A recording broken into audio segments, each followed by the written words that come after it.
আগামীকালকে অনুষ্ঠান। সো বাড়ির চারপাশটা সাজানো হয়েছে, এখানে কালারফুল কাপড় দিয়ে হচ্ছে সাজানো হয়েছে, আর একেবারেই চারপাশটাতে এরকম মরিচমাতি দেওয়া আছে, সুন্দর।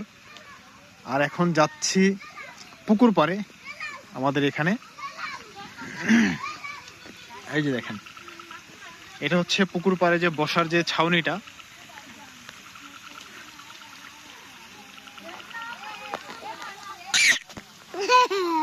এটা হচ্ছে পুকুর পাড়ে বসার যে ছাউনিটা, সেটা এখানে সিঁড়িও আছে। আর এই দেখেন চারপাশটাতে সুন্দর করে লাইটিং করা হয়েছে, কত সুন্দর লাগতেছে বাড়ির চারপাশটায়। মাঝখানে একটা ঝর্ণা আছে, পানির ফোয়ারা। ভালো আছেন?